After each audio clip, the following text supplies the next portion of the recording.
I'm Steve Zakuani. I'm here with King Books, and you're watching Love Sport.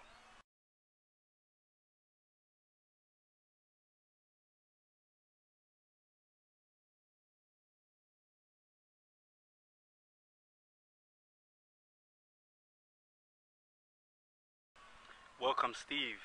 Yes, sir. When did you start playing football?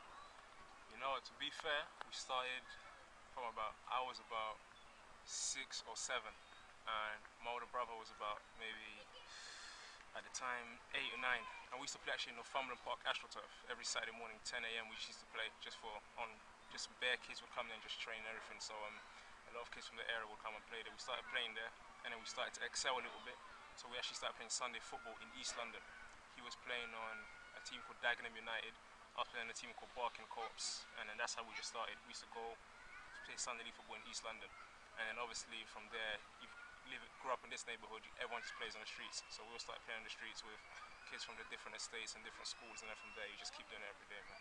Okay, so at what age were you when you started taking it seriously? For me, it was early. At 9, I signed for Arsenal. So when you sign for Arsenal at 9, and then you're 10 years old, you're playing against Anderlecht and Atletico Madrid, and traveling to Andorra and taking trips to Belgium and to Holland and stuff. When you're 9 and 10, you take it serious, and then at that time you're thinking you're gonna make it 100%. And we used to get tickets to go watch games at Highbury. So we used to watch Perez and Henry and Carlu and Lumberg and Vieira and all these people at 9, 10 years old, and you want to obviously be like them. And so that was always what I wanted to do from that age. So for me, I took it serious from a long time, and then played at Arsenal for about 5 years. So when you're from that kind of team and that kind of environment, you learn to appreciate the game quickly, man. And I could always play from the streets, but then that taught me the tactics and how to incorporate into a game and stuff. So yeah, I've been serious from time, man. Okay, at that young age, obviously, most kids will be playing for fun. Where was you getting your inspiration from at that young age? When you're at Arsenal, everyone's good, and everyone wants to be the best. So you know that if your level drops even a little bit, you won't play, even at that age. And to be fair, Arsenal they never really stressed results. It was all about performance up until you reach about 16, I think. So it was all about performance, but at the same time, you did want to win, so that drove you a bit. I had friends who played on West Ham, friends who played on Tottenham, friends who played on Chelsea, and you didn't want to see them around the schools, around the neighbourhood, and they beat you. So every time you played them on Saturday or Sunday, whenever the games was, you want to make sure you beat them. So the motivation just came from inside, man. Just trying to be the best, trying to make sure you keep a place at Arsenal. Every year, you were up for renewal. They could release you. And so you didn't want to be released. They released 6, 7 guys every year. You want to be in that group that made it. And so that kept me going, man. Training twice a week, games once a week. You just want to be the best. You want to make that cut, so that kept you going for sure. Okay, so how many years were you at Arsenal? Arsenal was 5 years, from 9 to 14. I played at Arsenal, and I played with a lot of the guys now who I don't think anyone from my age group made it to the first team, but there's a lot of them in Championship. Some of them play abroad. There was even a couple that went to MLS from Arsenal. So it's like, there was a lot of us. But 5 years I was there. And obviously, like I said, I experienced so much, man. I went to Andorra, to Belgium a few times, Italy, played tournaments in Holland a couple times, and just playing against all these top teams that I used to watch the real first team play in the Champions League, and we're playing them at a young age. And then sometimes they batter us, sometimes we beat them. It was just whatever. So it was good. It was good. And at that age, you play mostly local, so we never played like Man U or them teams there, unless it was a tournament. So we played Chelsea, West Ham, Millwall, Charlton, Fulham, Crystal Palace, Wimbledon at the time when they were still around. So them times, that's the kind of teams you used to play. So, and you had friends on all these teams. It was a good time. And it was probably the best 5 years. And like I tell people in Seattle all the time, that's why I learned to play football at Arsenal. Everything I learned there, confidence on the ball, dribbling, everything they taught me how to pass, and everything is what I use to this day. That 5-year foundation at Arsenal, man. Yeah. At that young age, there's a lot of kids out there that lose interest. You know, that don't have the guidance that they should have. What kept you on the straight path, basically, to take your football seriously at that young age? At first, it was just to make it. I mean, anyone who grows up in North London knows that it's not easy. It's not easy at all, man. What you see just in the streets and everyday life, it's not easy. But if you can play football, and some people did music, those were the 2 main things. Those 2 things kind of kept you away from street life, if I call it that. So for me, I didn't want that life. So I just wanted to play football. And then I used to idolize people like Thierry Henry and Vieira and Perez and Bergkamp and these guys. You want to be like them, and so you just train hard. I used to just train hard. Like, I was never without football. You go home from school, before I do homework, before I eat, before I even see my mom, I'm playing football in the street, kicking the ball against the wall. When my friends from other schools get back into the area, we all play a game or something, and then after you go eat and stuff. So it was always just, I was always too busy to do anything. I was always too busy. My time was taken. I used to leave North London to go to Blackwatch Road and Walthamstow. Arsenal's training centre for the youth was up in Walthamstow. I don't know if it's still there, but we used to go up there, and then we play games. I'm in Wimbledon, and I'm in Belgium. Like, I was never around too much to get distracted. I was always busy doing something for Arsenal, and so at that age, it wasn't even that I was doing anything. It was just real easy for me, man. Okay, so the commitment was there, the determination was there, and you knew what you wanted to do. So when you moved on from Arsenal, where did you go from there? So when Arsenal released me at 14, the thing is, most teams in England give YTS at 16. Yep. Arsenal was the only team that would choose their group at 14. Sorry, can you explain what YTS is when, because obviously in England you finish school at 16. Yep. And then you probably have about 20 to 25 players in your youth team, under 15, under 16 team. Yep. And they'll cut that down to 5, 6, 7, 8. Okay. Every team in England will do that, but at 16. But Arsenal did the same thing at 14, because they would take then that small group and put them into a school called Hymes Park in, I think it's in East. Okay. And they take that group and just kind of get them playing together from a young age. Okay. And then so they did that. So we knew it was going to be tough. And I was small growing up. I was bare small, so I was like, I was good and everything, but them times he's not physical enough, he's not big enough and all that. So that all came in. So that Arsenal were great to me, man, but I didn't make that cut. And so a lot of us got released. Some really, really good players got released. I remember that group, we had very good players, man. And so at 14, when I left Arsenal, I could have gone anywhere from Arsenal. Could have gone Tottenham, could have gone Chelsea, could have gone to a lot of top teams, but I had no interest in football after that. I was like, I'm done. Like, I wasn't even interested. And so almost even maybe to appease my parents who wanted me to keep playing, I know my brother was at Leighton Orient. Yeah. So I went there on one day, and obviously they're like, you got this boy coming from Arsenal, of course we're going to sign him. Yeah. Played like 45 minutes, signed for them, but I was going through the motions. I wasn't even there. I ended up spending about a year and a half at Leighton Orient before I got injured. Yeah. And probably get to that later. But so I was, it wasn't even, once I left Arsenal at 14, the passion to actually play and do that was lost. And so everything I said about keep me from distractions, all of that was gone. Then I had so much time on my hands that I could just get involved in whatever, man. Okay. A lot of kids in that situation getting released from a club they really want to play for, the club they love, which was Arsenal for you. When they get released from professional clubs, they normally lose the love for the game, they lose the determination, the motivation. What kept your motivation up to, you know, still chase your dream to become a professional footballer? After about a couple years of just leaving Arsenal and not doing anything, I think that's the only thing I was good at. Right now we're even close to my school. I went to school and they'll tell you like I was a good student, but I didn't try. I was too busy focused on football. I would bunk school to go and play football. I just didn't care about school, so I didn't try. So leaving school with just barely GCSEs or whatever, and trying college, trying sixth form and stuff, and my heart just wasn't in it. So I knew the only thing I was good at was football, and so that's what kept me going. I said I have to play. I have to. That's the only way. I can't do anything else. I can't do anything else. I did a bit of music and that, but football was my main thing. So I think what kept me was just like, you know, I want to play. I have to play.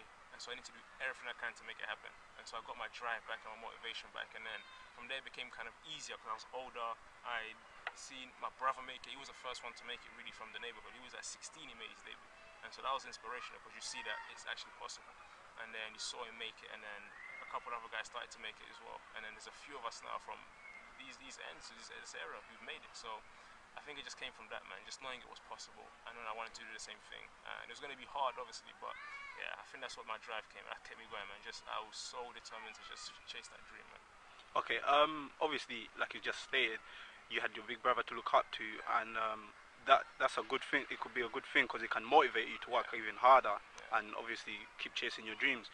But there's a lot of young kids out there who do not have nobody to look up to.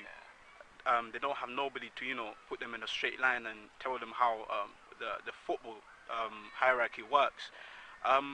Who are your main motivators and the people that actually helped you out, that told you to keep going? Yeah, I mean, the first person is my dad, obviously, because my brother said the same thing. He was the one that used to drive us to East London, drop me at one game in East in Barking, and drive to Dagenham to work, drop my brother, come back, get me, watch, and go between the games basically. And so his drive was even bigger than our drive earlier on. And like I said, not even my older brother, not that he said anything or did anything, but watching him and going to the games, me and all his friends, and watching him play, in front of fans and singing his name and all that stuff at 16, 17. That was huge inspiration. You watch that and you say it's possible, I can do it. And then I think it's just like I have a lot of friends who do music or something, and they say the second that Dizzy Rascal went through mainstream, he really went through with grime mainstream, everyone knew it was possible and the door was broken. I think it's the same for me in my head. When I saw my brother go through, I said, yeah, I can do it. So that was there, and I had a lot of teachers. I had some really good teachers around me. There's one teacher from my secondary school who was a PE teacher who was just amazing. The guy was saying, yeah, you can do it, and I used to tell him I got a trial for Aldershot and I trial this, and he was telling me that's too low for you, man. You shouldn't be going to this team. Why are you wasting your time? Yeah. And no disrespect to Aldershot, but that's what he was saying to me. And so he's one of the people that encouraged me to say you can play on a higher team, a bigger team, and all that. And so I just think hearing that and knowing it's possible, I believed it, but it helps as well having a couple of other people who can tell me, I think you're good and you can do it. So yeah, definitely my bro, my dad, and that teacher, man. Okay. When players get released from professional clubs, they're normally, most of them, given reasons. Technically maybe they're not good enough, or physically they're not strong enough to handle it. What reasons did Arsenal give you, if they did give you any? Yeah, see, for me it was never technical. I was always one of the most skillful players. That came natural to me. That was the easy part for me, the technical side. But I was small. Like, I'm still skinny now, but I've learned how to use my body and obviously toughened up. But them times I was super, like, just skinny and whatever. And I played on the wing. And I think what did it for me was that a couple weeks before the decision was made, we went to a tournament up in Durham, up north next to Newcastle. And what Arsenal always did is they'd always send the younger age group to play in older tournaments. And so we're playing against Bolton and Leicester, these physical teams. And we're playing against kids 1 year older than us. And at that age, it matters. Yeah. And so I'm playing against Bolton and I'm getting kicked all over the place, Leicester. And we're just like, you can't get past them fast or quick, but they just put their arm out and you're done. Yeah. And so I think Arsenal saw that. And the guys who stood up to it stayed. From the guys who they kept, 90% of them were the biggest players on the team. Yeah. So that told me something. Like, they were looking for size at the time. So a lot of the small, quick, fast players got released, got let go. And so when they sat with me, Arsenal said to me, look, your talent age of this, you will get a contract somewhere, a YTS contract somewhere. We have no doubts about that. But just here at this time, we don't think so. We think if this decision made in a year time, and we could see how you develop, it might be different. But it wasn't even really footballing stuff. It wasn't even just, it was never ability. It was never a question of ability. And it was just a question of the other intangibles around it, which is fine. That's their prerogative. So yeah, that was the main decision, man. That was the main reason. Okay. So for them making that decision to let you go because physically to them you wasn't strong enough, what do you think that decision says about the English game and how they make decisions about young footballers are trying to make it to be pros? Yeah, I think Arsenal's pretty good actually. I look at Arsenal and the players that get through and stuff, and the team. Obviously, everyone knows they like young players, and I think Arsenal's pretty good. I think a lot of the teams in England, though, they just don't get it. They just don't get it. It's too much. Look, I mean, I've been with friends and agents who call up a club and say, "I've got a player for you," blah blah blah. And the first question is, "How big is he?" And I'm like, that shouldn't even matter. Like, how big is he? And it's like, is he good enough? He's not good enough. Bring him in. And I was even after I had an accident about 15 on a moped, did my knee. And it took about 2 years to rehab. And when I was coming back, I used to go around to that Wigan, and I went to Holland a few times, went to QPR. And the guy at QPR said, you're never going to make it because of the way you run or something. It's just like, you can't dismiss, I don't think you can dismiss people, that kind of stuff. So, I mean, look at the England national team or whoever, I mean, they don't win. What do you think that's down to? They haven't produced a good left-footed winger in such a long time. They have Rooney, who's amazing. Then they had Gascoigne before him. They had Holder-Water before, but they don't have a bunch. And there's no generation. And this last group was probably the one that should have done it with Gerrard, Lampard, David Beckham, and Ashley Cole, and Rio Ferdinand. That was great players, but I don't know why as a team they haven't done it. But I think it comes from the grassroots. There's a lot of players where I'm from who are better players than me. I know that, but they never got through. Why is that? Why do you think they didn't get a chance? Even the team they were in was trying to change the way they play. Arsenal was different.